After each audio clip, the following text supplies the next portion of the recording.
Imagine a perfect crime. And I don't mean a bank robbery. Right, not your standard heist. Exactly. And definitely not some, digital siphon that's just funneling cryptocurrency across borders in the dead of night. Yeah, those are crimes of mathematics. They are. They're quantifiable, they're transactional, Yeah.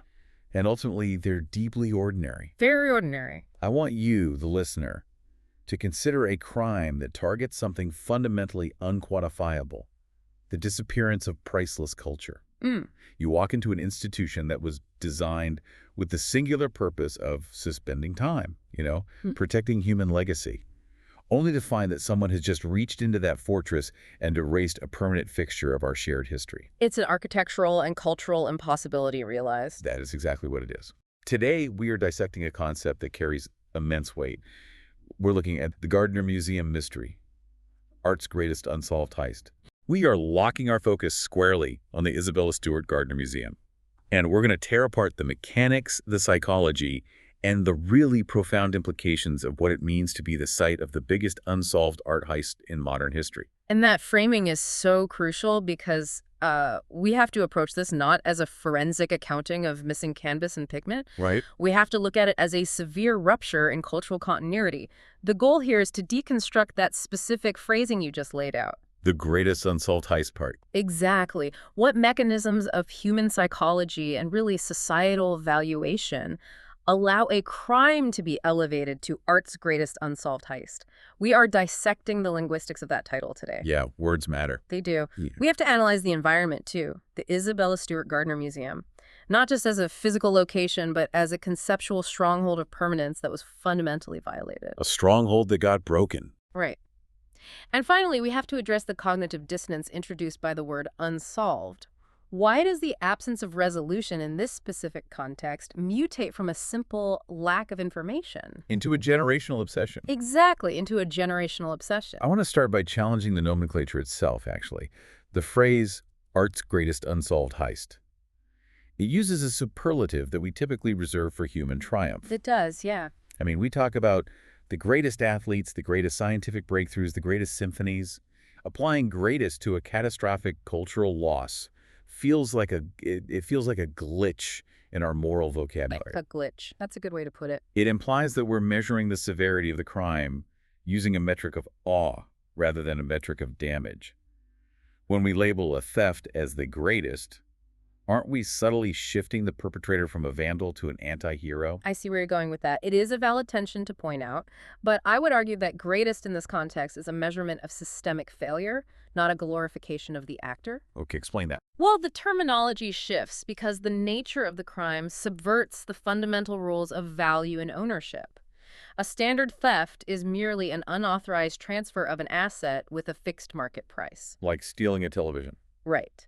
The asset is stolen, fenced, and liquidated. It is entirely utilitarian. Quick cash. Exactly. But an art heist, specifically one categorized as the greatest, is a totally different species of event. It is an attack on subjective collective valuation. Because the art doesn't do anything. Exactly. The art stolen from the Gardner Museum doesn't have a practical utility. Its value is entirely derived from a collective societal hallucination that these specific arrangements of oil on canvas are sacred. A societal hallucination. I love that. Therefore, the greatest heist isn't just about the estimated dollar amount. It is about the audacity to steal the sacred. It measures the magnitude of the void created. I see your point regarding the magnitude of the void, but I still think there's a dangerous romanticization happening here. You think so? Yeah, think about it. When we use the word heist instead of robbery or burglary, we immediately invoke a cinematic framework. Oh, sure. George Clooney in a tuxedo. Exactly. A burglary is ugly. It's broken glass and ransacked drawers. A heist implies choreography. It implies sophistication. Right. It implies a sophisticated subversion of impenetrable systems. I think of a standard theft as someone just, grabbing your wallet when you aren't looking. A crime of opportunity. Yes. But the greatest heist, that's like a master illusionist making a monument disappear in broad daylight. It leaves you asking how, not just who.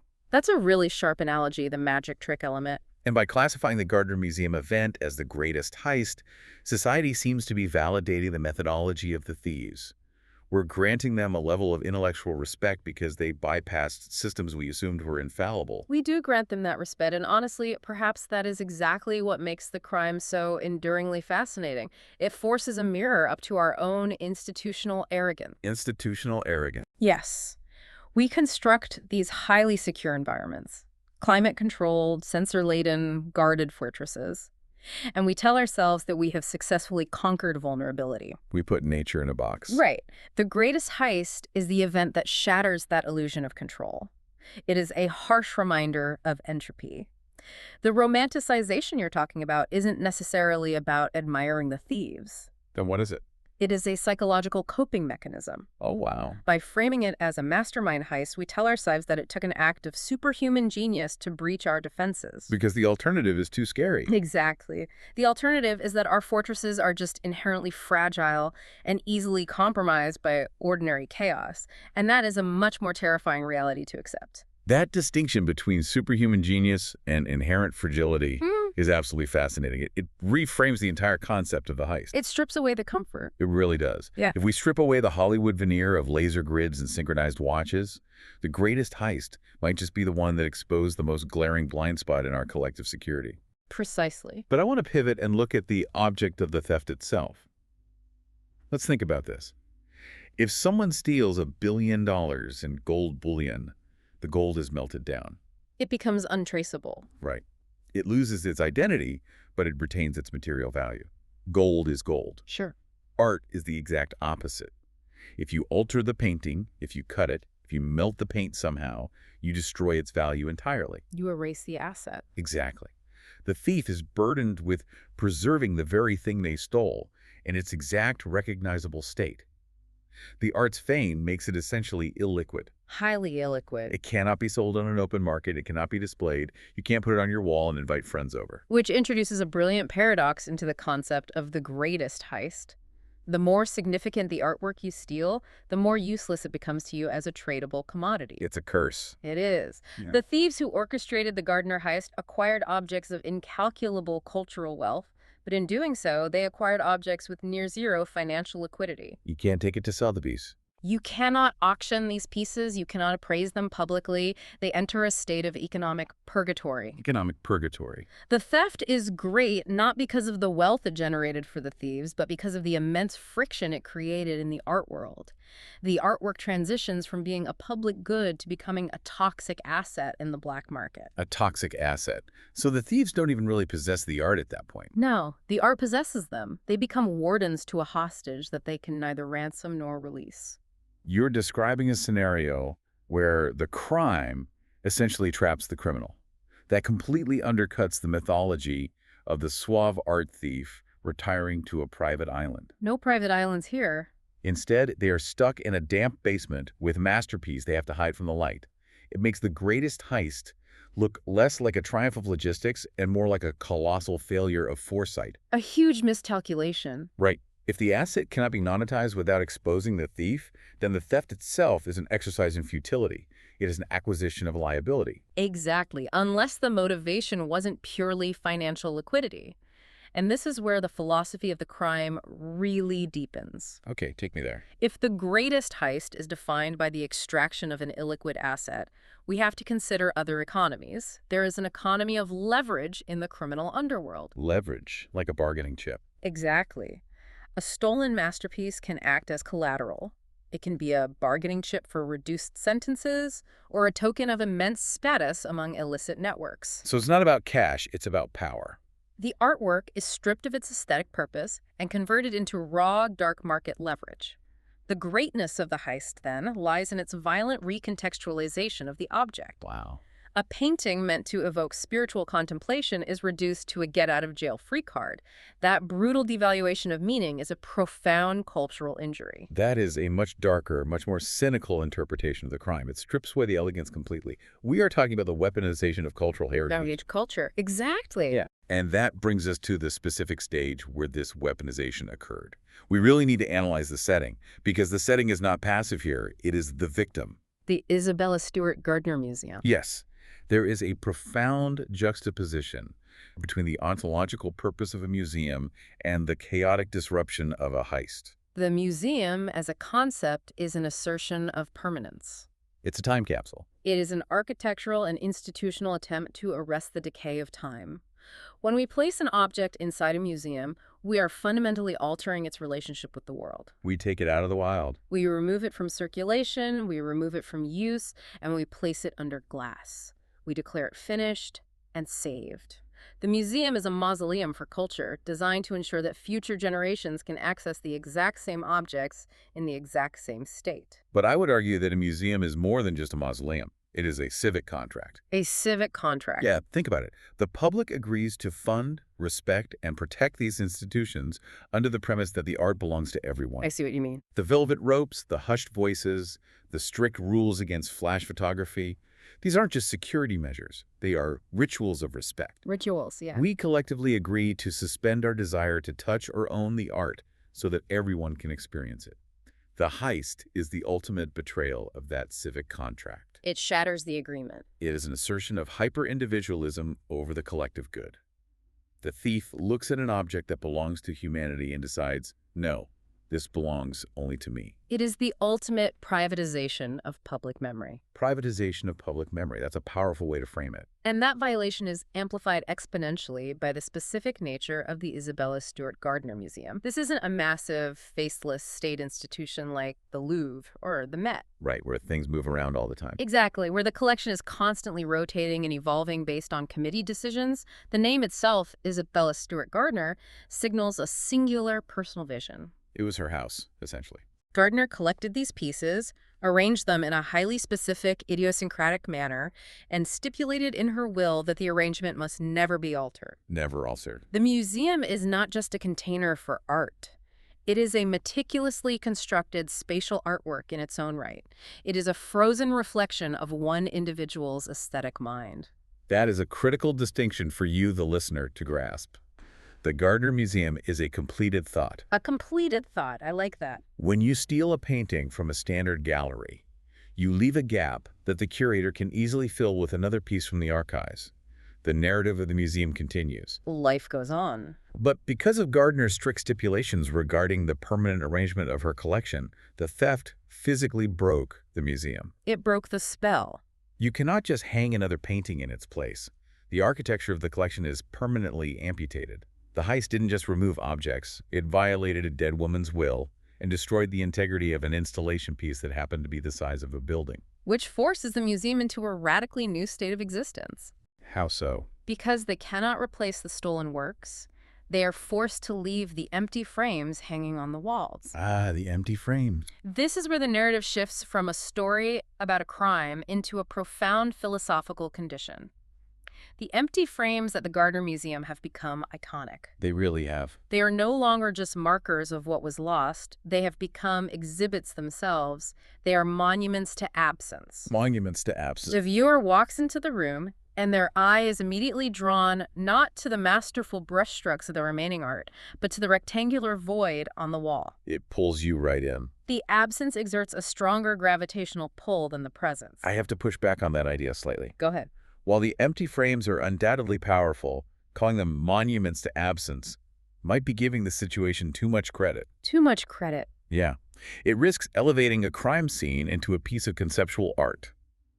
By focusing so heavily on the void, are we inadvertently fulfilling the thief's objective? That's a provocative question. We are allowing the destruction of the collection to become the defining feature of the collection. It is almost like a phantom limb syndrome for culture, but instead of trying to heal from it, we are inviting millions of tourists to come stare at the stump. That's a visceral image. Doesn't that degrade the experience of the art that actually survived the heist? It is a controversial dynamic, certainly, but I don't believe acknowledging the void degrades the remaining art. I think it merely changes the context of the viewing experience. How does it change it? The empty frame fundamentally alters the semiotics of the room.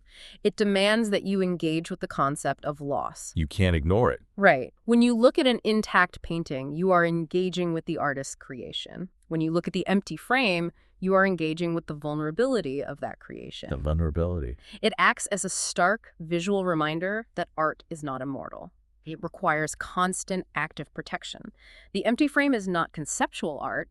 It is a permanent scar. A permanent scar. And scars have a way of holding our attention because they tell a story of trauma and survival. It is undeniably a visceral experience to stand in front of those empty frames. You feel the violation in a way that reading about a stolen painting in a textbook can never replicate. It's palpable. The empty frame is a localized black hole in the gallery. It swallows the light and the attention of the room. And the reason that scar refuses to heal, the reason that black hole continues to exert such a massive gravitational pull on our culture, comes down to the final and perhaps most crucial word we need to look at today. Unsolved. Exactly, unsolved. Let's dig into the psychology of that word. The categorization of this event as one of the biggest unsolved art heists is the engine that drives its enduring relevance. F-engine.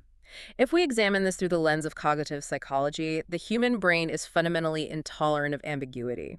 We are pattern recognition machines designed to seek closure. We need endings. When an event occurs, especially an event of significant magnitude, we demand a narrative arc, a beginning, a middle, and a definitive end. The bad guy goes to jail. The art comes back. Right. The unsolved mystery denies us that end. It is a suspended cord that never resolves. In psychology, this is known as the Zeigarnik effect. The Zeigarnik effect. Break that down for the listener. It's the principle that people remember uncompleted or interrupted tasks better than completed tasks. Think about it like having 50 browser tabs open in your brain. Oh, I hate that feeling. Exactly. You can't close the browser because the tabs are still loading. The Gardner Heist is a macro-cultural manifestation of the Zeigarnik effect. That is a perfect framework for this. If the heist had been solved 6 months after it happened, if the thieves were arrested, the paintings recovered, and the security flaws exposed, it would be a closed loop. A neat little package. It would be a fascinating historical anecdote, but we would read a Wikipedia article about it, say, wow, what a close call, and our collective consciousness would move on. The resolution would neutralize the mystery. Exactly. The story would belong to the historians. But because it is unsolved, the story remains in the active present. It refuses to become history. It's like a movie that ends right before the climax. You are left forever guessing the ending. Or a puzzle missing its final pieces. Right. A solved puzzle is put in a box and forgotten. A puzzle missing pieces stays on the table forever. Stays on the table forever. That's it. A solved crime is a sterile artifact. An unsolved crime is a living organism. It mutates. It grows. It grows new theories, new suspects, new documentaries. It invites active participation from the public. This is a crucial element of why a museum mystery captivates you, the listener. It invites you in. When a crime is solved, the authority of the narrative rests entirely with the police and the judicial system. They possess the definitive facts. They close the book. But an unsolved mystery democratizes the narrative. Democratizes it. Yes. Because there is no official conclusion, the space is open for speculation. The armchair detective, the journalist, the conspiracy theorist, everyone has an equal claim to the empty space left by the unsolved nature of the crime. I am deeply skeptical of that democratization, though. Really? Why? Yes, it invites public participation, but to what end? It turns a devastating cultural loss into a parlor game. We commodify the mystery. We do consume a lot of it. We consume endless deep dives and books that spin endless theories, but none of it actually brings the art closer to being found. The democratization of the narrative often just means we are drowning in noise. That's a fair critique. It allows people to project their own fascinations, whether it's the Boston mob, international syndicates, or inside jobs, onto a blank canvas. The mystery becomes a mirror for whatever true crime trope the public is currently obsessed with. A mirror for our own fixations. Exactly. Does this obsessive participation actually serve the art, or does it just serve our insatiable appetite for entertainment? You are hitting on the central friction of the true crime genre itself. It is entirely possible that our obsession with the unsolved aspect has eclipsed our mourning for the art. The mystery is more famous than the paintings. The mystery itself has become the primary cultural artifact. But I wouldn't dismiss the public's engagement as merely a parlor game. Okay, defend it. The ongoing speculation, even if much of it is noise, keeps the memory of the stolen objects alive in the public consciousness. He keeps the lights on. Yes. In the illicit art market, visibility is the enemy of the thief. Right, because if everyone is looking for it, you can't move it. The fact that millions of people are still actively engaged with the unsolved nature of the Gardner Heist makes it infinitely harder for those paintings to ever surface quietly. The relentless public gaze, fueled by the lack of resolution, acts as a decentralized security system. A decentralized security system. Yeah. That is a compelling counterargument. Yeah. The unsolved mystery acts as a spotlight that never turns off. No. But it creates a bizarre paradox regarding closure. On a conscious level, everyone, the authorities, the museum, the public wants the case solved and the art returned. Of course. But on a subconscious, cultural level, do we actually want the mystery to end? Oh, that's a dangerous question. Think about it. If the paintings are found tomorrow, rolled up in some attic, the story is over. The myth is punctured. The greatest unsolved art heist becomes just another recovered property case. We lose the romance of the unknown. We lose the phantom. Are we in some twisted way attached to the void? It is the Schrodinger's cat of the art world. Explain that. As long as the case remains unsolved, those paintings exist in a state of quantum superposition. They're alive and dead at the same time. They are simultaneously destroyed in a furnace somewhere and perfectly preserved in a billionaire subterranean vault. They are everywhere and nowhere. Everywhere and nowhere. The human imagination thrives in that liminal space. If we find the paintings, the superposition collapses into a singular mundane reality. We're forced to look at just one outcome. We will undoubtedly be thrilled to have the masterpieces back. But you are right, we will mourn the death of the mystery. The resolution will kill the myth. It forces us to confront the limitations of our own era. We live in a time of panoptic surveillance. Cameras everywhere. We have satellites that can read license plates from orbit. We have digital footprints that track our every financial transaction and physical movement. We operate under the assumption that the world is entirely mapped and observable. The grid covers everything. The Gardner Museum mystery is a massive, glaring anomaly in that system.